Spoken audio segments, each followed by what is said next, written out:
Great. Well, thank you all for joining us today.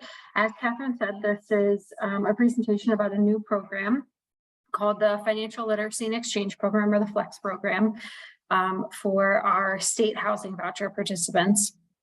And so we're going to chat through a little bit about the details of this program, how it came about, what it will look like. This will be a little bit of a high-level overview, just kind of chatting through some of the initial stuff.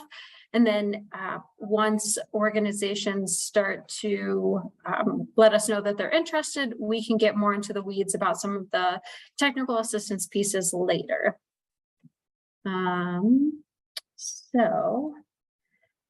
Just like I said, kind of going through this new opportunity for everyone, talking about the administration, talking about what escrow will look like, talking about the case management piece of it and financial coaching, as well as frequently asked questions, and then talking about next steps following this webinar. The background of this is that our state legislature, through House Bill 22-1389, gave us some funding to establish the Financial Literacy and Exchange Program, or the FLEX program, as we are calling it. And so this is specifically for our state housing vouchers, and it's been created to support families and youth in improving their long-term economic wellness. And again, specifically for our program participating in state-funded housing vouchers. And it is set up to mirror our family self-sufficiency program. So if you are administering any of our other programs that are also offering this, this is going to mirror that pretty closely. And so it's a voluntary program, really hoping or aimed at our state housing vouchers and helping them to achieve financial security, with the idea of doing that through supporting them in education, employment, other investments, housing stability. And so the way that we go about doing this is while they're in the program, there's a financial incentive for them in the form of an escrow account. And we'll get into kind of the details and the nitty-gritty of that in some further slides. But as they start to earn more money will be set aside for them in an escrow-like savings account. That once they complete this program and have completed all of their goals at the end of 5 years, they have access to that money that they could use. And the other piece of this is case management and financial coaching. So while they are in the program, providing supportive services to them, whether that's accessing employment opportunities, accessing educational opportunities, things that can help them build self-sufficiency and build up their income. So that hopefully by the end of this, they are earning enough money that they would no longer then qualify for a housing voucher. And then in order to sign up, they do obviously have to say that they're interested in it and sign a services agreement, as well as complete what's called individual training and services plan, or an ITSP. So again, very similar to our family self-sufficiency program in terms of what it's going to look like on the paperwork side of things. And so the ITSP is a written plan that is kind of outlining what their plan is to do over the next 5 years. So it may be that someone would like to go to a trade school and then use that to get a higher paying job. And so they can list out all the things that need to go into that. And it may be, I need to apply for CCAP and then find quality childcare for my child to get into, and then find a program, apply for financial aid. And so the idea really is that these goals are going to take 5 years for them to complete. So it's very okay that they are long-term goals, but we do want to break it down into some of those smaller steps to help them accomplish those goals. And so it's great to think about some of those smaller things that they need to be doing. And so just know that completing these goals is a requirement of the FLEX plan, or the FLEX agreement to join this program. And that's how we determine whether or not they've been successful in the program and then can get their escrow payout at the end. And so when we think about these goals, it definitely needs to include seeking and maintaining stable employment, and then being independent of welfare assistance on the day that they complete the program. So if any of you are familiar with FSS, that's been a recent change, that they don't need to be free of it for the 12 months preceding program completion. Now it's just the day of program completion. And so just kind of in terms of thinking about timeline of what this looks like. So our organizations will let their participants know that Flex is an option for them. They express interest in it. They create their goals, get their goals approved. And then we start creating their escrow-like savings account. And then we move into program implementation. So really starting to work toward goal completion, and how they do that, and working with them, the organizations working with them on completing those goals. And then at the end of 5 years, or if someone gets to a place where they're paying their full rental portion, they may exit the program earlier. But at the end of those 5 years, if they have completed all of their goals, we will pay out that escrow amount for them. And so I'm gonna kick it over to Carla to talk about the administration for a little bit. All right, so who's going to administer this program? So this will be a partnership between the Division of Housing and our contract agencies. So DOH will be administering the Flex program as a whole.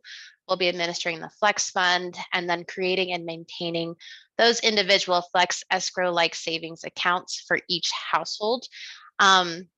Where you all could potentially come in, we are looking to partner with existing DOH contracted voucher administrators who are just as excited about this opportunity as we are, who are set up and ready to go and, hey, we want to make this program available to our SHV households. And so those responsibilities or those roles would look like ensuring that all your SHV households are aware of the Flex program, and that they can participate in it.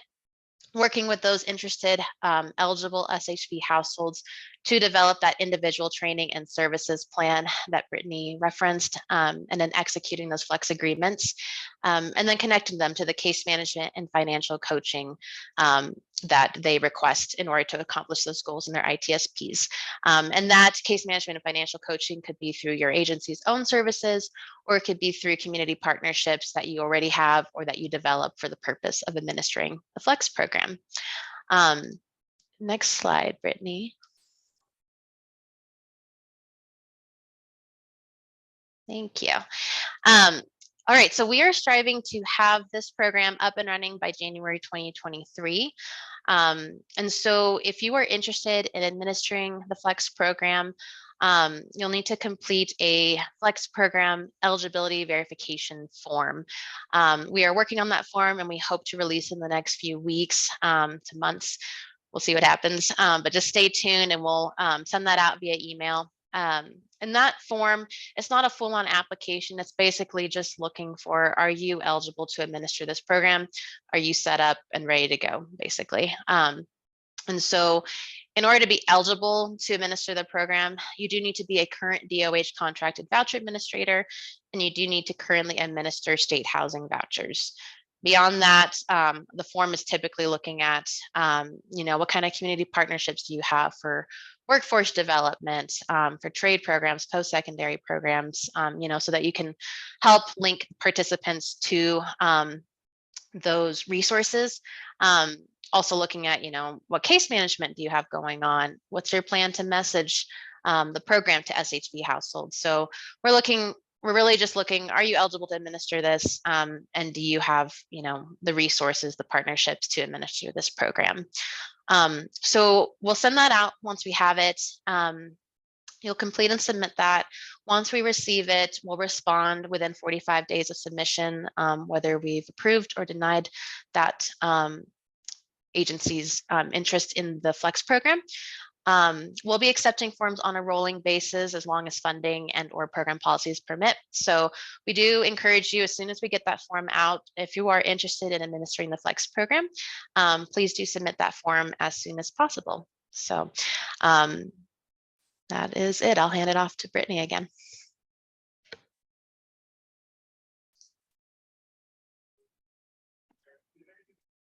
All right, so we'll talk a bit about some of the more nitty-gritty program details. So starting with the escrow accounts. So thinking a little bit about how escrow is calculated for this. Again, it's going to mirror our family self-sufficiency program. So if you're familiar with that, that's what we'll be going off of. But the amount that DOH deposits into the Flex escrow account is based on the baseline account, and baseline is the amount of,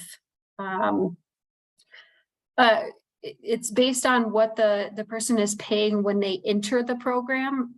So if their rent portion is 0, and then they start earning money, any of that money will start going into the account. But if they are paying, say, $50 when they enter the Flex program, anything they start paying toward their rent portion over that $50 is what will start going into that escrow-like account.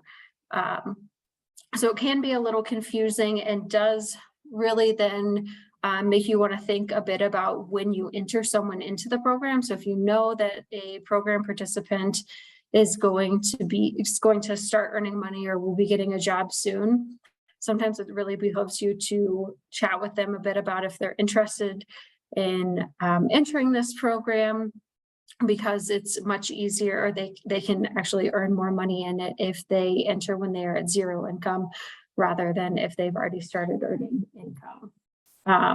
And so I know this is a little confusing and sometimes cumbersome to explain. So we're happy to answer any questions or talk about specific situations if that's helpful. And so it's really calculated by whatever increase in income the participant has after entering the program.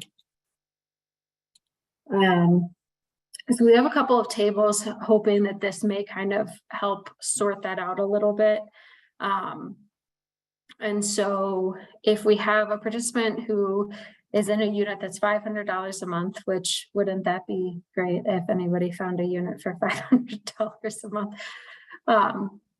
And so that person is like, if we look at the top part of this, if they're unemployed, DOH is paying $500 toward that rent. If they have a job and they're paying $300 and DOH is paying $200, that obviously gets us to $500. But if we look at the bottom table and we're thinking about the Flex, if they're unemployed, it'll kind of be same. DOH is paying $500, nothing is going into that Flex account. If they have a job and they're making $300, and this is assuming they've started making this money after they've signed up for the Flex program, they will pay $300. DOH will pay then $200 for their rent. But what they're doing is paying $800 total. So they're doing $200, they're doing $200 in the rent and $300 to the household's Flex account. And so knowing that DOH will help, we'll be putting that money into an escrow account that will be theirs. We can provide totals for that during and throughout their program time, but that's how it'll kind of work. And so when we're thinking about how the Flex account works, and then so we think about if someone enters the program during their 15th, if they start earning income during their 15th month of the Flex program, they still have 45 months. This is a 5-year program in the Flex program. And so then that leaves them 45 months of continuing to put $300 into that, and could mean that they get a payout at the end, assuming they complete all of their goals, of $13,500. And so there are no qualifications for what they can do with that funding. It is theirs to use. And so also may want to start having some conversations about what they want to do with that money at the end, and even incorporating that into some of their goals, if that's something that they want to start getting set up for. So maybe that they want to start bringing up their credit score or something along those lines because they'd like to purchase a home or something like that. Hey, Brittany, sorry to interrupt, but just for folks that might tune in and can hear this verbally, Carla, thank you for putting in the chat. We have a typo on this slide. We meant to put that the total DOH amount would be $500 instead of $800. So in both scenarios, DOH is paying the full $500. In this case, they're putting the $200 towards the rent and the $300 towards the flex account, which Brittany, I think you noticed this also. And so we'll update that to 500, but just wanted to make sure that that was on the recording. Yes, absolutely. But then I got worried I was doing math wrong and wasn't doing a good job of doing it in the back of my head while talking. So thank you for saying that out loud, Chelsea. And then Carla, I'm passing it over to you, right? No? Nope, I Okay. forgot where we were in the slide, so you're good. Turning off my video again. We're doing great this morning, everyone. So again, when we're thinking about program completion, I know I've referenced this throughout, in order to receive the full funds, they do, which is they need to complete the 5 years, although if they get to a point where they are paying their full rent for 6 months, they would then exit the program, as would happen with any of our voucher programs, generally speaking, which is great. I mean, we obviously would love people to get to that place, but at the end of 5 years, they need to have successfully completed their goals. So there needs to be some documentation of this, which is why it's really important that when you're working with participants on creating these goals, that they are things that are measurable. So for instance, if someone says, I want to save money, we need to turn that into something measurable. So maybe I want to save $500, or if they say, I'd like to improve my credit score, we need to say, how much are you going to improve your credit score? And what are some of the steps that you're going to take to do that? Are you going to open up a credit builder account? Are you going to meet with a credit company to kind of navigate some debts that you may have? So thinking through some of those like smaller pieces that would lead up to it, and then ensuring that that goal is something measurable. And again, making sure that it aligns with self-sufficiency. So sustainable employment and being free from public welfare assistance. And then, like I said, being self-sufficient, so no welfare cash assistance the day of. They can still be receiving SNAP. It would just be like TANF and A&D and some of those other cash-based welfare assistance that they would need to be free of the day of program completion. And again, that final payout is without restriction, and we can't tell them or dictate what they do with it. That is totally up to program participants. So there is an option to potentially withdraw funds prior to program completion. If they did it, it has to align with their ITSP goals. So for college tuition, job training programs, potentially a car repair to get to work. We are finalizing, or we will be working on a process for what that will look like. So we can give you some more specifics on how to request that. The one really, really, really important caveat that I would put on this is that if someone withdraws funds from their escrow account prior to program completion, and then they do not successfully complete the program, they owe that money back to DOH. So just wanting to be totally transparent with that and making sure that no one exits a program owing money to the Division of Housing. We are, yeah, like I said, developing some of those policies and procedures for how that will operate since it is an option. But don't have that totally finalized yet.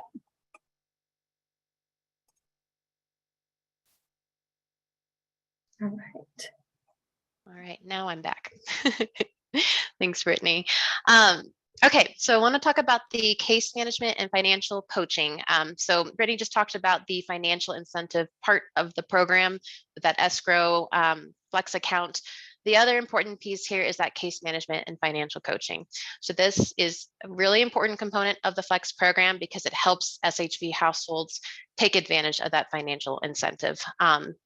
And so this component helps them access the services that they may need to overcome barriers to employment, strengthen their financial capability, and address any other challenges that might be holding them back from achieving the goals that they outline in that ITSP or individual training and services plan.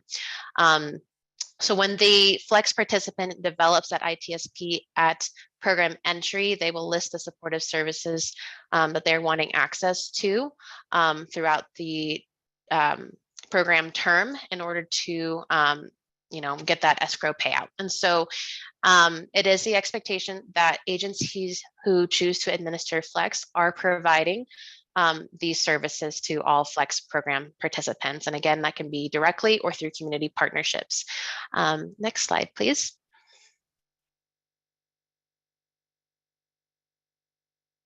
So this is not an exhaustive list, and not all Flex participants will need access to all of these services or resources. But some examples would be job training and career development, education programs, workforce centers, childcare, transportation, medical assistance, mental health and or substance use treatment programs, and counseling. And so we are looking for agencies who do have these resources and services well coordinated within their community, whether that, again, is through their own agency or through those community partnerships. Next slide, please. And so, as I mentioned, it is common that the voucher administrator will not be providing all of the aforementioned services and resources in-house. You may be relying on a lot of community partnerships that you might have. And so for this program to be implemented successfully, it is really helpful and strongly encouraged to have a memorandum of understanding or an MOU in place with those partner agencies.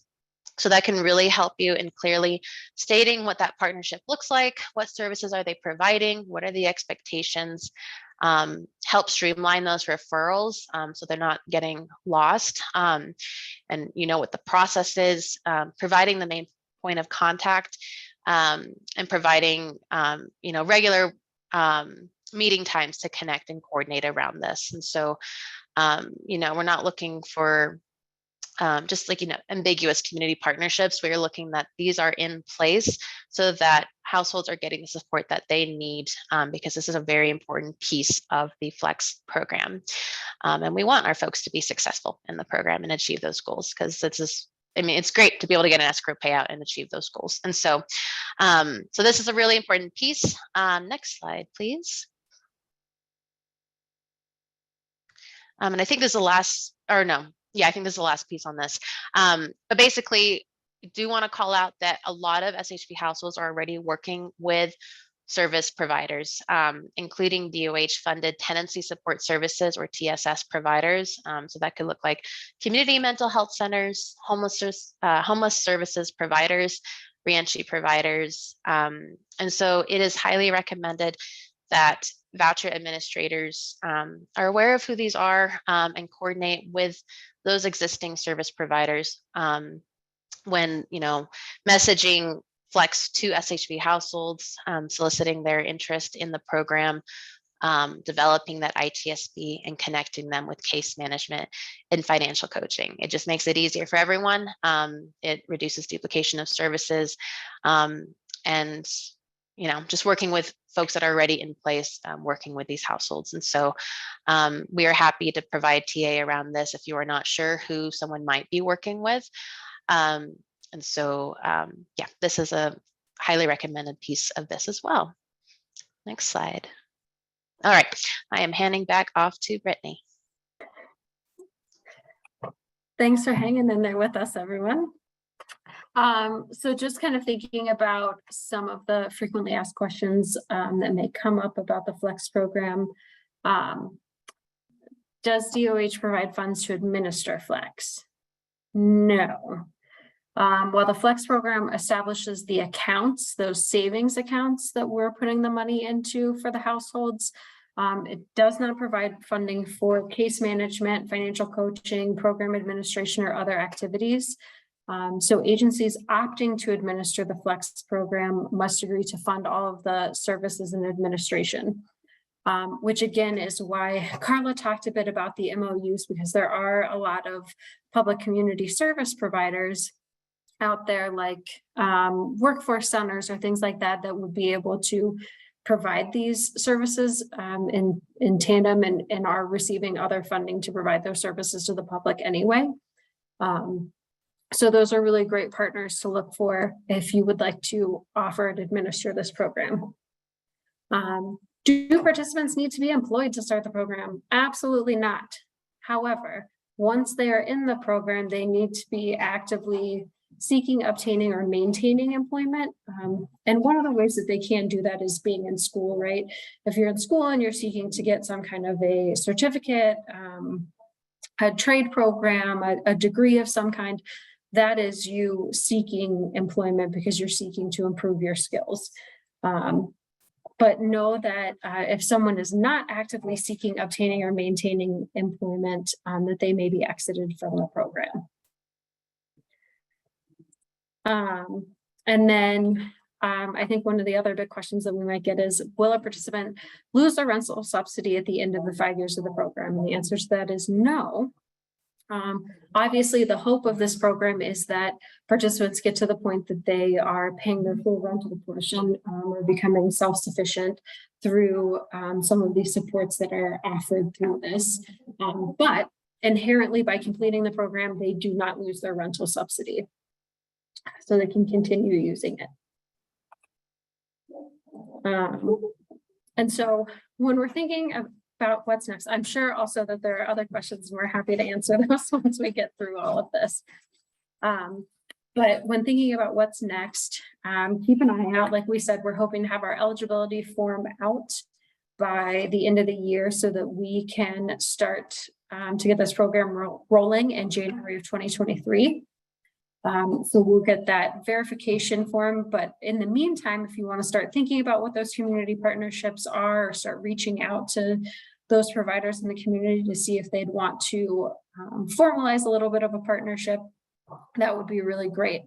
And then we are going to be continuing to update policies and procedures and onboarding plans specific to state housing vouchers. And so if, as you're starting to think through this, below are a couple of links. One has our FSS action plan on that webpage that it links to. And so a lot of this will be mirroring our FSS action plan, maybe with a few semantic differences that we will try to call out either in our admin plan or the action plan. So look for some of those updates. And then the bill that established the funds for this is a House Bill 22-1389. So take a look at that. If you have any questions about it, feel free to reach out. We're happy to chat through any of those as we are working toward developing this program. And so for any questions, you are welcome to reach out to myself, to Carla, or to Eric Frazier. Who just good timing happenstance is actually at an FSS training right now. So, so couldn't join us today, but please feel free to reach out to any of us. We are hoping to develop just kind of a centralized email box for our Flex program. But once that's developed, we will pass along that actual email address. And so would love to open it up for questions or anything that's come up in the chat or Q&A thus far.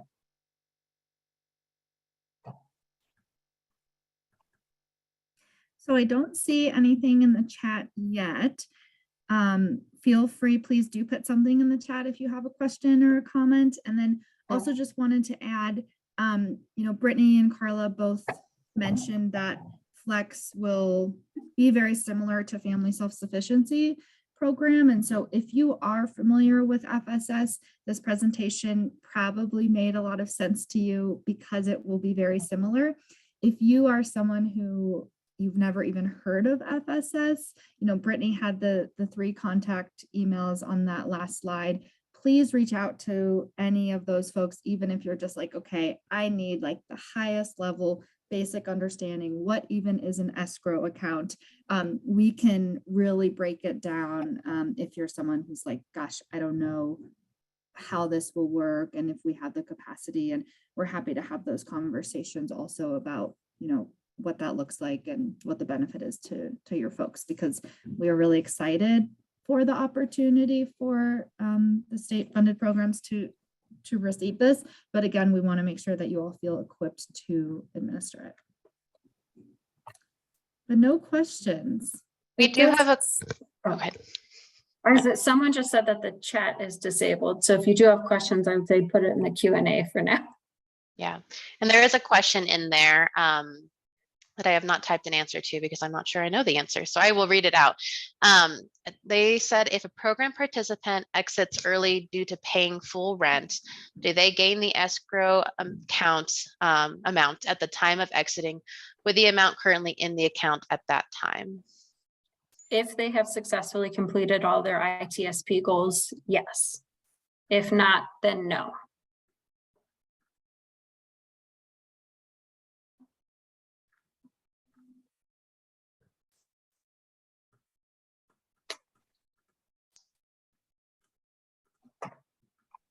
Any other questions?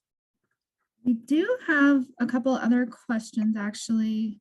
And I think Carla, you answered these in the chat, but let's say them verbally just for folks that listen in. So the first question is, with the escrow account, who is supposed to manage it?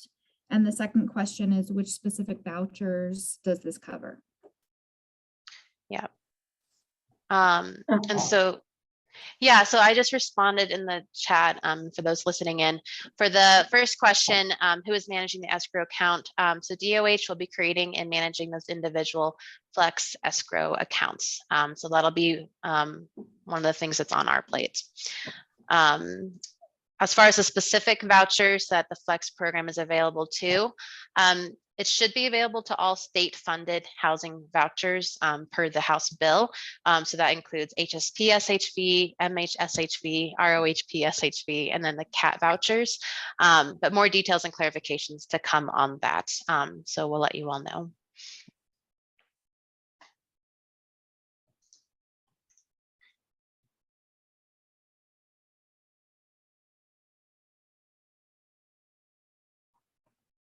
Great. Well, no other questions. Catherine, we can kick it back to you if you have any closeout remarks, or if anyone does have questions they want to talk about with Brittany and Carla without the broader group, of course, feel free to stay on for a couple minutes. Yep, I don't have any additional things to add. I will stop the recording, but we can keep on.